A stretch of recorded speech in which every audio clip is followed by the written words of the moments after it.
Unresolved Problem segment tonight. Egypt, the most important Arab country, is devolving into civil war. It's a military against fanatical Muslims, and a death toll is approaching 1,000. As you may know, the military ousted the elected Egyptian president, Mohamed Morsi, the leader of the Muslim Brotherhood. It was a coup, no question, but the Obama administration will not call it a coup, because if it did that, then the $1.3 billion the USA sends to Egypt would automatically be suspended. Therefore, the president is being cautious. While we want to sustain our relationship with Egypt, our traditional cooperation cannot continue as usual when civilians are being killed in the streets and rights are being rolled back. America cannot determine the future of Egypt. And joining us now from Washington, Fox News strategic analyst Col Ralph Peters. So what would you do if you were President Obama, Colonel?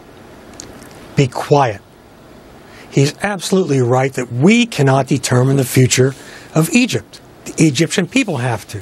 So he needs to stop lecturing the Egyptians about what's good for them, what's right, what's wrong, what they should, they shouldn't do. The fact is, he has accomplished the remarkable feat in the last 2.5 years of alienating every single faction in Egypt.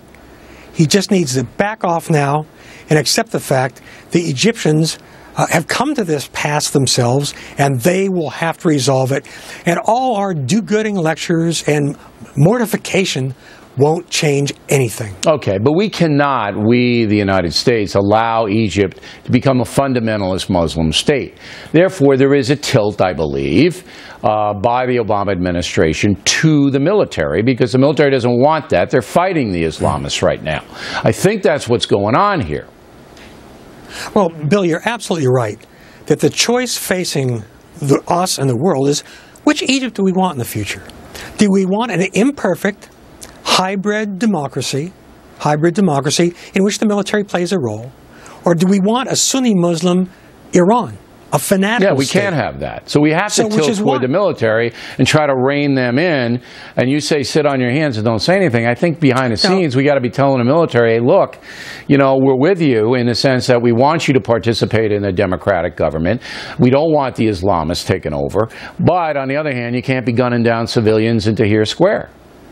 No, I agree with that. The key words you uttered were behind the scenes. Yeah, behind the scenes. He needs to stop lecturing. And he also needs to stop talking about peaceful protests, and so does Secretary Kerry.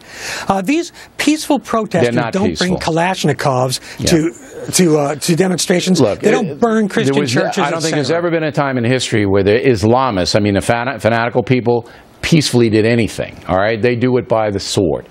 Now, why should I care? Why should anybody watching a factor care about what happens in Egypt? Why?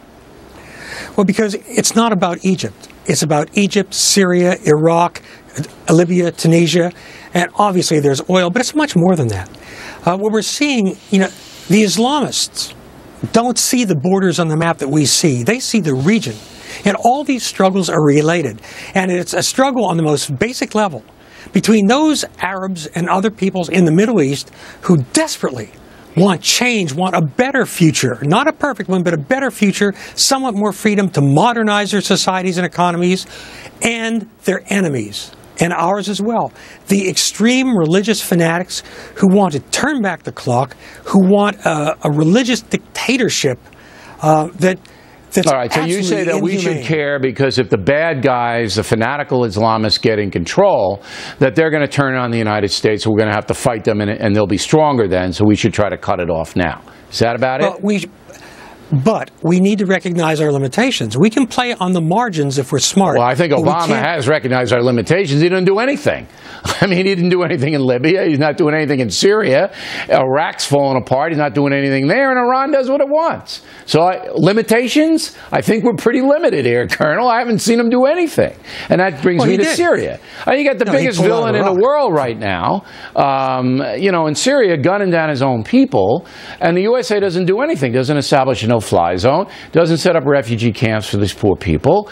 And people are getting enraged about, well, where's the big America? They're supposed to be helping human rights and all of this, and we don't do jack. We're not doing anything. And that is exactly what we should be doing. I disagree with you on this one, Bill. In Syria, I'm sorry for the human suffering, but number one, on the Assad regime side, you have Hezbollah in Iran. On the other side, you now are increasingly dominated by Al-Qaeda and its franchises. We don't give them guns, but we have to get rid of Assad. You got to get rid of the guy. Do we? Why? Would you rather have Al-Qaeda and its franchises take over Syria? No, I'd rather have a decent government in there, but Assad is not a decent man, and you know it, and he does help terrorists all day long. So we trade one devil for the next. Well, Bill, I don't like Assad, but right now, my point is right now, our enemies are killing each other. That is not a bad deal for us. But we're engendering hatred toward our country from people who might support us. Each other. What? No, they're too busy killing each other. And by the way, no. They're waiting. They're waiting for some kind of humanitarian help from the USA and not getting anything. Tough luck. Look, the Arabs are rich. The Turks have the second biggest military in NATO after the United States. Well, why do we have to be? Tell me why one American should die to stop Al-Qaeda and Hezbollah from killing each other. We're supposed to be the country that promotes human rights. And the violator, the human rights violator, is supposed to be our enemy. The Turks and the Arabs need to solve this themselves. Right, it's not our fight. Let the local people bear some of the burden for once. Well, they are. Can't do everything. A lot of burden there. Okay.